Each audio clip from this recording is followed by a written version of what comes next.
We shall. Game number 2 going to start here very shortly. Just best of 2s, of course, for the group stage. A couple extra matches, of course, this year with the inclusion of the 2 LCQ teams. Got it. So it's kind of SONIQS' way of dealing with almost this undying, right? Yeah. Got it. I'm a little confused though. MSS just pulled it into the tower now, so it pushed out. So yeah, let's see what they have planned there. They've doubled up on the range creeps here. Arteezy doing a decent job at still claiming these. Fly, of course, has his stash. He's got a mango stash, probably to go with his avocado stash. Making sure that he's got plenty of mana to continue harassing. Hanging on to that second skill point as they are fighting a little bit down bottom, where we see that first glimpse doing a little bit of damage from Fata. Yep. Max damage 150. But yeah, I've never seen anyone get that level 1. Yeah, especially with the minuscule cast range and these own ability items, it's not too likely here. Yeah. SONIQS, I think they're preparing top lane for what is going to be the second cast here of Metamorphosis. I don't know if Arteezy wants to wait for that second level in it. No, I doubt it. As down goes the Tombstone here, right at level 2. Pretty good shards there as MSS likely forces the harass onto himself instead. Arteezy's going to oblige him, and there's the damage with the reflection. Lillis maybe still in some trouble, but I don't think Arteezy can go dive in this early. Yes. So Arteezy missed a few CS there because of undying zombies pushing out the wave, but overall probably worth it. You seemed a little bit surprised at how aggressive and how much damage they were doing there. Yeah, those last few hits on the Tusk are always like the 16 or whatever, 12 strength stolen with undying, 100 attack, like base attack by Fireblade. Yeah, it's a lot. Lane going Quinn favored here early on, 22-7 compared to 16-3. Just to check up on what the mid lane status is. Abed making haste towards his Urn of Shadows. See and keep our eyes on what Quinn is going to queue up, because that'll let us know early if he doesn't want to go for this physical or magic damage build. I think feels really strong because you can reduce the damage with Fade Bolts, and then the traits just feel horrendous. No, that makes sense. Yeah, I see it here now. Yeah. The glimpse, yeah, and you could see the SONIQS, they're not eager for this lane. I mean, the glimpse back, incredibly preemptive there, right? They leap away, and glimpse, they don't want to be trading here for good reason. Yeah, no, I wonder if he's ever played Sword Whispered. Radiant's bottom tower is under like you kind of have to listen to your carry here. Like, what can you play here? Like, what's good?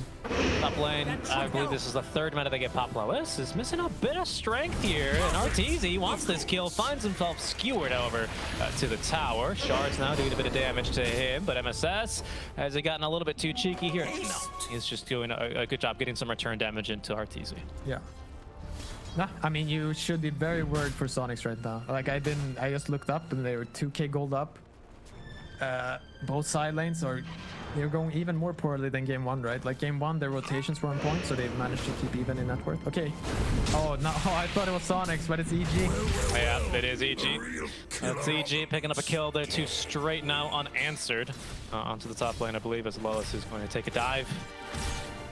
Yeah. So there's support missing from the bottom lane, and that's because Crit, of course, assisted there. He might look to rotate mid now. He's a little bit late for 6 minutes, of course. Didn't see who that rune quite went to, but he's going to find MSS now skirmishing with him. Yeah, no, and now it's just very tough. Like, the difference from game 1, they have this Leshrac mid who can rotate, but now you just have a Lina with no mana mid. So, like, what can Quinn do? Nothing, right? You can only sit there and farm. And Rubik, very much one of these laners that tends to be a little bit more lower impact for fours as far as laning stage goes, like, you know, helping his 3, right?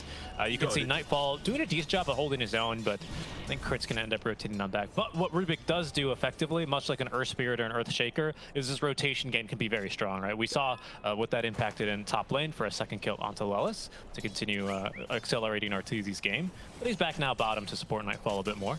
Yeah. No, you can't underestimate him in lane either, though, for sure. He has a lot of armor and a nuke that deals okay. What is that down there? Yeah, I'm sneaking on over. There's still Kambola, and still a pretty easy kill onto Fata, trapped inside the kinetic field, though, and now leashed up with the bonus damage on the tag team. It's Yawar, who at least trades away Nightfall this time, his first stack of the permanent Agi. Oh, that's huge for him. If he can hit 6 here, like, life will feel way better. I'm not feeling too right though for Quinn, who unfortunately, while both of his supports are ganking bottom, he's going to be unable to contest the rune. Fly shows up, and here's a DD for Abed. But it's okay, Quinn has the bot. Get out of here. He's got a good observer ward down that'll at least prevent him from dying. Yeah, now Broodmother 6. Spiders are coming online. Yeah, Snark has to get out of there. He's going to TP mid, where they might look for a play on the Abed. They're going to actually hit the stun on the LSA.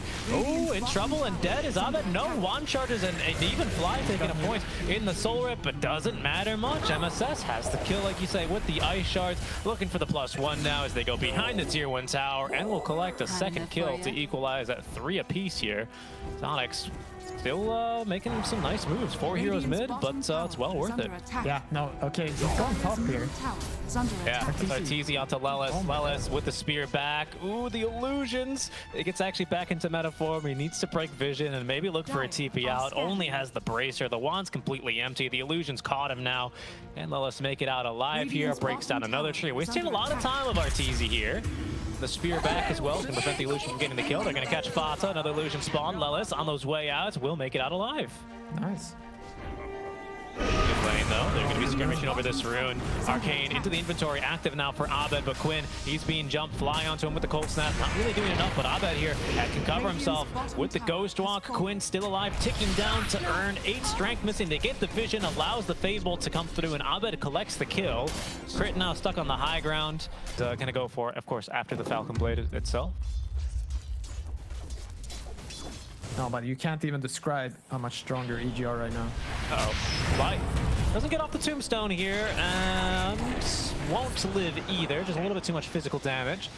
Abed is going to sweep up at least MSS with a Tornado, Spiderling, Spirit Vessel, Urn, Cold Snap, an easy kill there onto the Tusk, as well as has Arena of Blood. Has a bunch of enemies diving him. Nightfall even is going to spit down a bunch of webs here just to get on over to the fight. Has a full Wraith Pact operating, by the way. Yep. Oh, they're pinging Roche. Oh, wait. No. So kind of just conceding the position right now, letting the creeps tickle his Tier 1 tower. EG just farm in the triangle.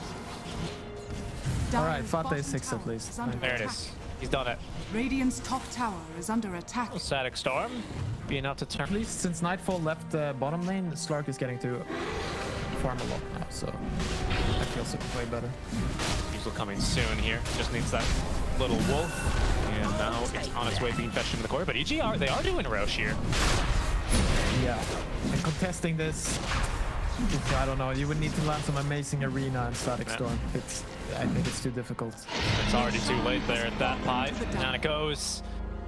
Stone as well, really helping that one out. And they even want to fight. There's a little bit left here, I want to say. Yeah, half duration still on the Metamorphosis. EG just running into a fight. They're going to scout 3. And there goes the Static Storm combo. The Arena of Blood as well. They've caught Abed in here, but they're going to be focused down onto Arteezy. Yeah. That means Arteezy is dead. Aegis is on Abed. So it's something here. Yawar as well, showing up to fight for a bit, but they do manage to save someone with the glimpse, but it's Nightfall with 2 kills onto Lilith and MSS. Yeah, Arteezy a little cocky there. Yawar is bottom, ready to farm. Yeah, unfortunately he'll be forced back, maybe into a fight. There's 2 heroes showing elsewhere. But he is going for it. Quinn, a nice snowball save to avoid the EMP mana burn. Fata has a Static Storm, but is not even going to use the stick. Down he will go. MSS quickly to fall next. ZG just right now, I mean, it's just 2 support kills, but maybe some structural damage. They might look to go chip in at Tier 3s with this Aegis. Yeah, they are, and Quinn has just traveled out. Here's Yawar. Spell already down to half HP. Yeah, he's just got a Shadow Dance. Wow. Yeah, they don't even have Arteezy here. They don't care. Oh. Okay, now with the glyph, now it's time to care. But did they want to go? It looks like they don't want to give this up. They want to go. The full Plight of Insight there for Nightfall, so they're going to be able to shrug off a lot of this magic damage now here, Pi. And maybe they keep going. Fata has to keep them from pushing high ground just with the kinetic field. That only lasts a couple of seconds here at level 1. Fight you want right now. Oh, and really EG are looking to pick a fight here too. They've got a ward down. Oh, yeah, see Quinn. Yeah. Okay, but the Arena from behind does allow at least to get the surprise jump in. Sunstrike raining on down. Oh, but a nice save there momentarily. Static Storm doing some decent work as Quinn. He's keeping it up, but he's being forced out of this fight by Nightfall. A good glimpse will save him temporarily, as now back onto the EG backlines. It's not going so well for SONIQS. They will stand their ground and fight. I wonder if we get a replay on that. That was... Crit really played that fight well. I believe he stole Snowball, saved himself, and Fly. Yeah. And then through that, because they didn't even have Arteezy there. They're fighting 4 on 5 without Aegis. No, you're right. There it is, right? And that's what confused me. I have to apologize for that because I saw a snowball. I saw 2 snowballs, and I got real confused. That's the second snowball that saves Fly. Did he steal it? I don't even know. Or, no, because there's no Lotus Orb, right? He must have stolen it. He must have stolen it, yeah. Yeah. Because, yeah, so the mistake there is basically that Leslau misses his spear. Because this fight can be very different if they just insta-kill this Rubik. But he gets to live, and now the despair is just almost at 100%. Okay, now worth lead already here, bubbling for EG. Arteezy not to push. Under attack. Oh no, Yalaker did a creep. Get him! Get him! Strongest creep in history. They need to Midas it or devour it to hide his shame. Yeah, and as the creep dies, the tier 3 tower falls. Yep, down it goes. The ice shards, of course, not going to stop the spiderlings from doing their thing. That's Slark. He's in though. He's onto Arteezy. BK beat up his Quinn, but he's dying so fast. He's almost dead already. Down he goes. The arena not up in time. Static Storm at least might allow him to catch Arteezy here. He's still times up, but he's still fighting by. Gets the 4-step up. Gets the Sunder now as he continues to eat alive. The rest of SONIQS retreating back into their base, but they're going to throw in the towel. This one's over high. Yeah. No, that was